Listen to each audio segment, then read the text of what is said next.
उनके पिताजी ने उनके अधिकार छीने, उनके भाई ने उनका अधिकार छीना। भारतीय जनता पार्टी ने कभी उनका अधिकार नहीं छीना। हमने तो उनके अधिकार के लिए आवाज उठाई कि उनको भी अधिकार मिलना चाहिए राजद में। वो किसी मंच पे दिखाई नहीं दे। मैं किसी व्यक्ति के बीमार होने अथवा स्वस्थ रहने आदि विषयों पे टीका टिप्पणी करना उचित नहीं समझता हूँ। ये राजनीतिक मर्यादा का उल्लंघन है और मैं उनके अच्छे स्वास्थ्य की कामना करता। 15 साल तक बूथ लूट के कुछ लोगों ने बिहार को पांव पकड़ के पीछे फिसलन भरा, जमीन पे रखा ताकि बिहार कभी आगे। आप कह रहे हैं कि उन्होंने बूथ लूटा था और आप उधर का आरोप लग रहा है कि आप ईवीएम ही हैक कर लेते हैं। जब ये पश्चिम बंगाल में जीतते हैं, तेलंगाना में जीतते हैं, कर्नाटक में जीतते हैं, तो जीतते ही इनके जो इंडी अलायंस के जो लोग हैं ना, वो भाड़ा पे कुर्ता पैजामा मांग के पहन के शपथ ग्रहण कर लेते हैं। सतर्क हो जाइए, तेज प्रताप हमेशा दी आ रही है। बेरुपया सतर्क हो जाइए। क्या कुछ कहिएगा? कौन है बेरुपया? क्या आप बेरुपया हैं?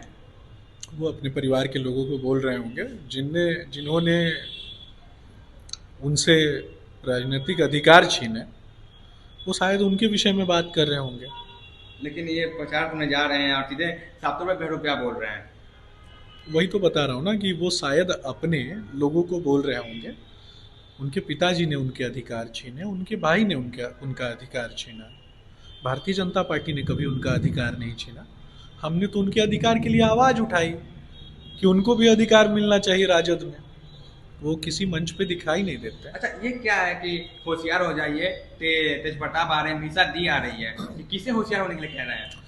देखिए, भारतीय जनता पार्टी हमेशा से समाज के अंतिम पायदान पर बैठे हुए व्यक्ति के सपनों को जीवंत करने के लिए लड़ती है। वो किसे बोल रहे हैं वो मैंने बता दिया। मेरी समझ में जितनी मेरी समझ है, उस समझ में मुझे ऐसा लगता है कि वो अपने परिवार के लोगों को बोल रहे हैं।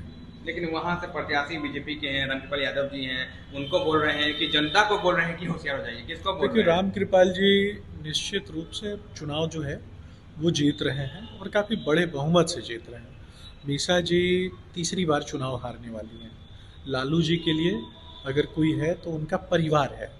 हमारे लिए अगर कोई है तो पूरा देश हमारा परिवार है। तो हम देश को परिवार मानते हैं। वसुधैव कुटुंबकम की नीति पे आगे बढ़ते हैं और सर्वे संतु निरामया सर्वे भवन्तु सुखिनः, इस पे चलते हैं। एक तो मीसा भारती कहती है कि मोदी जी बूढ़े हो गए हैं, 75 साल में रोजगार खोज रहे हैं, तो आखिर ये रोजगार कौन खोज रहा है? देखिए, व्यक्ति की आयु महत्वपूर्ण होती है क्या? व्यक्ति की आयु से ज़्यादा महत्वपूर्ण होती है राष्ट्र की आयु। और आवश्यकता पड़ी तो मोदी जी तो अपनी आयु देश को समर्पित करते हैं ना। उन्होंने अपना पूरा आयु जो है वो देश को समर्पित किया है, भारत माँ को समर्पित किया। तो भारत के बेटे हैं ना। इनके पिताजी तो चारा चोरी करते थे, अलकतरा चोरी किए। माननीय कोर्ट ने उनको चारा चोर और अलकतरा चोर की उपाधि दी है। तो उनके विषय में बात होनी चाहिए ना। बिहार को किसने लूटा? बिहार को अशिक्षा, बेरोजगारी, पलायन पर किसने मजबूर किया? आखिरी सवाल है, मोदी जी 75 साल में भी सभा कर रहे हैं, तेजस्वी अभी बड़ी जवानी में ही लड़खड़ा जा रहे हैं। देखिए, मैं किसी व्यक्ति के बीमार होने अथवा स्वस्थ रहने आदि विषयों पर टीका टिप्पणी करना उचित नहीं समझता हूँ। ये राजनीतिक मर्यादा का उल्लंघन है और मैं उनके अच्छे स्वास्थ्य की कामना करता हूँ। तेजस्वी जी जल्दी स्वस्थ हो जाएं अगर बीमार हैं तो, और बाकी हमेशा स्वस्थ रहें। लेकिन पूरे बिहार को जिस प्रकार से उन्होंने बीमार किया ना, पूरे बिहार को बीमार करने का काम किया, इससे भी कम से कम इसके कारण भी पूरा बिहार दुखी है।